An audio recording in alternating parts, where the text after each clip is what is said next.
शेतकरी बंधूंनो, नमस्कार.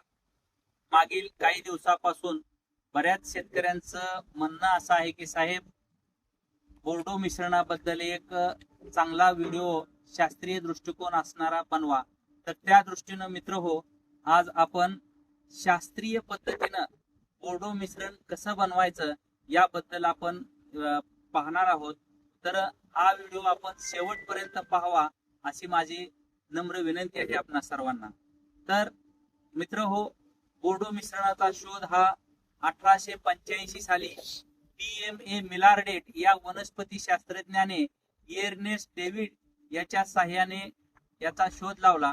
तर फ्रान्स मधील एक द्राक्ष उत्पादनासाठी प्रसिद्ध असणाऱ्या गावामुळं या मिश्रणाला बोर्डो मिश्रण किंवा बोर्डेक्स मिश्रण अशा पद्धतीचं हे नाव पडलेलं आहे. तर 1885 सालापासून ते आजपर्यंत अव्याहतपणे वापरलं जाणारं आणि उत्कृष्ट परिणामकारकता देणारं हे बुरशीनाशक आणि जीवाणूनाशक हे आहे. तर याचा जे काय परिणामकारकता आहे किंवा ह्याचे जे रिझल्ट आहेत हे त्यासाठी वापरलं जाणारं औषधासाठी वापरलं जाणारं मटेरियल, त्याची शुद्धता, त्याच्यानंतर त्याची तीव्रता, त्याची वापरण्याची पद्धत, फवारण्याची पद्धत आणि वापरण्याची वेळ या सर्व गोष्टीवरती अवलंबून आहे. तर या दृष्टीने आपण सर्वजण त्याच बाबींकडे दुर्लक्ष करतो, परंतु आपण जर या सर्व गोष्टी काटेकोरपणे पालन केलं तर हे एक उत्कृष्ट पद्धतीचं जीवाणूनाशक आणि बुरशीनाशक आहे. तर मित्र हो, बोर्डो मिश्रण बनवण्यासाठी सर्वात महत्वाचा औषधीय घटक म्हणजे तुमचं हे मोरचूद किंवा आपण त्याला कॉपर सल्फेट म्हणतो. तर हा सर्वात औषधीय घटक आहे. तर हे ज्यावेळेस आयोनिक अवस्थेत असतं त्यावेळेसच तुमचं ते बुरशी आणि जीवाणूंचा नाश करण्यासाठी मदत करतं. त्याच्यानंतर दुसरा घटक म्हणजे चुना. तर हा तुमचा पीएच ऍडजस्टमेंटसाठी किंवा पीएच चे रेग्युलेशन करण्यासाठी किंवा पीएच वाढवण्यासाठी हा तुमचा चुन्याचा वापर केला जातो. आणि तिसरा घटक म्हणजे आवश्यक तीव्रतेचं द्रावण बनवण्यासाठी पाण्याचा वापर. तर ह्या तिन्ही घटकांचा योग्य पद्धतीने जर तुम्ही उपयोग केला तर चांगल्या पद्धतीचं बोर्डो मिश्रण बनतं. तर बोर्डो मिश्रणाचं सर्वात महत्वाचं म्हणजे बोर्डो मिश्रण कार्य कसं करतं. आपल्या वनस्पतीच्या रोग नियंत्रणासाठी बोर्डो मिश्रण कशा पद्धतीचं कार्य करतं तर याबद्दलही आपल्याला माहिती असणं गरजेचं आहे. तर मित्र हो, ज्यावेळेस बोर्डो मिश्रण तुमचं याच्यामध्ये बोर्डो मिश्रण वापरताना हा जो काय आपण मोरचूद वापरतो, तर ह्या मोरचुदामध्ये असणारं मोरचूद म्हणजे काय, कॉपर सल्फेट. तर ह्या मोरचुदातील कॉपर सल्फेट मध्ये जे काय Cu++ हे जे आयन आहेत हे तुम्हाला आयोनिक अवस्थेत आणणं गरजेचं असतं. तर ते आयोनिक अवस्थेमध्ये आणण्यासाठी तुम्हाला त्याच्यामध्ये त्याच्या पीएच योग्य असणं गरजेचं आहे. त्यासाठी तुम्ही चुन्याचा वापर करता. तर ज्यावेळेस तुम्हाला ह्याची रिॲक्शन तुम्हाला पण माहिती असणं गरजेचं आहे. तर ज्यावेळेस तुम्ही कॉपर सल्फेट मध्ये चुन्याचा वापर करता, कॉपर हायड्रॉक्साईड तयार होतं. आणि हे जे कॉपर हायड्रॉक्साईड तयार झालेलं आहे या कॉपर हायड्रॉक्साईड मधील OH याचं संयुग बनणं खूप गरजेचं असतं. तर याचं संयुग बनण्यासाठी तुम्हाला हवेतील कार्बन डायऑक्साईडचा उपयोग होतो. आणि ते तुम्ही ज्यावेळेस फवारता बोर्डो मिश्रण त्यावेळेस हे कॉपर हायड्रॉक्साईड मधला OH हा हवेतील कार्बन डायऑक्साईडचे संयोग होतो आणि त्याचं वेगळं संयुग बनतं. आणि तुमचं जे कॉपर आहे हा कॉपर आयोनिक अवस्थेमध्ये असतो. आयोनिक अवस्थेमध्ये म्हणजे कसं असतं मित्र हो, मी कोणत्याही धातूचे ज्या केंद्रकाभोवती तिसऱ्या कक्षेमध्ये असणाऱ्या एका इलेक्ट्रॉनची कमी म्हणजेच त्याला त्या धातूची आयोनिक अवस्था म्हणतात. तर त्या आयोनिक अवस्थेमध्ये जी तिसऱ्या कक्षेमधील जे काही इलेक्ट्रॉन आहेत ते स्थिर राहू शकत नाहीत. तर त्यासाठी ते काय करतात की जे काही बुरशी असेल किंवा जीवाणू असतील त्यांचे प्रथिनं किंवा त्यांना घेऊन त्याची तिसरी कक्षा पूर्ण करतात आणि अशा पद्धतीने त्या जीवजंतूचा नाश होतो.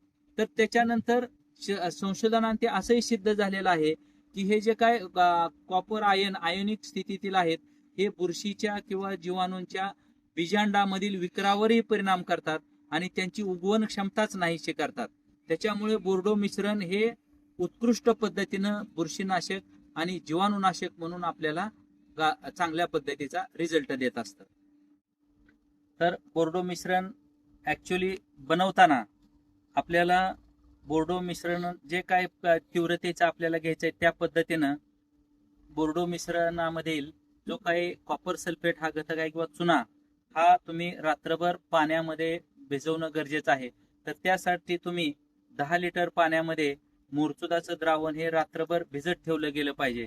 कारण मुरचुदाचं किंवा कॉपर सल्फेटचं हायड्रॉलिसिस हे फार हळूवार पद्धतीनं होत असतं.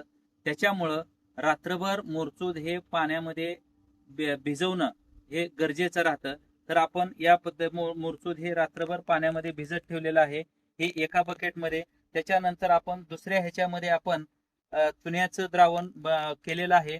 तर हे चुन्याचं द्रावण तयार करताना सर्वांनी एक लक्षात ठेवा की चुन्याचं द्रावण बनवताना हे जे काय भांड्याचा वरचा भाग आहे हा कमी ह्याचा असावा की जेणेकरून त्याचा हवेशी या चुन्याच्या द्रावणाचा हवेशी जास्त संपर्क येणार नाही. कारण जर हवेशी जास्त संपर्क आला तर त्याचे कॅल्शियम बायकार्बोनेट कार्बोनेट हे क्षार तयार होतात आणि हे क्षार आपण ज्यावेळेस बोर्डो मिश्रणाची फवारणी करतो बागेवरती तर त्यावेळेस तुमचं पानावरती किंवा फळावरती जे काही भाजलेचे डाग येतात तर ते कॅल्शियम कार्बोनेट आणि बायकार्बोनेटचा तो परिणाम असतो.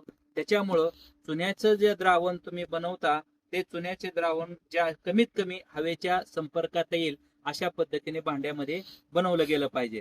तर अशा पद्धतीचे आपण हे दोन्ही द्रावणं बनवलेली आहेत आणि ज्यावेळेस आपण बोर्डो मिश्रण बनवतोय त्यावेळेस आवश्यक आपण जे काय पाणी लागणार आहे ते पाणी आपण या टँक मध्ये घेतलेलं आहे आणि आपण आता ही दोन्ही मिश्रण याच्यामध्ये ओतणार आहोत.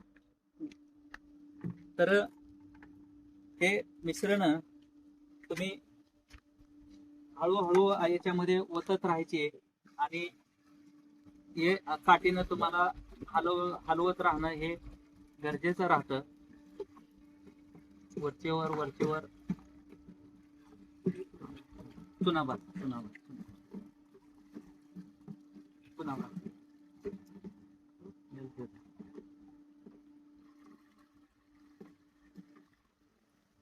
त्याच्यानंतर मित्रांनो 5-10 मिनिट तुम्ही असं चांगल्या पद्धतीनं ढवळा. हे ढवळल्यानंतर एक 5-10 मिनिट नंतर तुम्ही याची आपल्याला पीएच तपासणं गरजेचं आहे. पीएच तपासण्यासाठी आपल्याला पीएच मीटरचाही वापर करावा लागतो. तर हा पीएच चा वापर करून आपण पीएच हे तपासा तुम्ही किती भरतोय काय तो. त्याच्यानंतर समजा तुमच्याकडे पीएच मीटर नसेलच तर तुम्हाला या पीएच च्या पट्ट्या आहेत याचाही वापर तुम्ही करू शकता आणि तुमचं म्हणजे कुठली रिॲक्शन आहे ते पण तुम्ही अशा पद्धतीनं पाहू शकता. तुमच्याकडे पीएच पट्टी पण नसेल तर तुम्ही एक लोखंडाचा खिळा म्हणा किंवा एका लोखंडाचे आता ह्याच्यावरती हे झालेलं आहे तांबेरा आलेला आहे. परंतु जर तुम्ही एक व्यवस्थित पद्धतीने चांगलं लोखंडाचा खिळा किंवा लोखंडाचं कुठलंही घेतलं आणि ते जर बुडवून ह्याच्यामधून काढलं आणि त्याला जर तुम्हाला तांबेरा लागलेला दिसला तर असं समजायचं की बाबा ह्याच्यामध्ये मोरचुदाचं प्रमाण जास्त आहे. तर तुम्ही किंचितसा त्याच्यामध्ये चुना टाकायचा आणि ज्यावेळेस ह्याच्यावरती तांबेरा वगैरे दिसणार आहे तुम्ही समजायचे की योग्य तीव्रतेचं आपलं बोर्डो मिश्रणाचं द्रावण बनलेलं आहे. जर आपल्याला अशा पद्धतीने बनवून जर 7च्या दरम्यान, कारण सुरुवातीला चुना कमी टाका, त्याच्यानंतर जर 7च्याच दरम्यान तुम्हाला जर पीएच जाणवला तर फार किंचित थोडं चुन्याचं द्रावण हलवून थोडस किंचित बाबा आपल्याला जर पीएच 7च्या दरम्यान असेल तर थोडस साधारणपणे चुन्याचं द्रावण टाका बस. आणि हे तुम्ही पूर्ण चांगल्या पद्धतीनं असं हलवून घ्या आणि चांगल्या पद्धतीनं हलवून झाल्यानंतर जर 7.2 ते 7.4 हा योग्य पीएच आला तर तुमचं हे बोर्डो मिश्रणाचं द्रावण योग्य पद्धतीचं झालेलं आहे असं समजायचं आणि लगेचच तुम्ही ह्या फवारणीला सुरुवात करून द्यायची.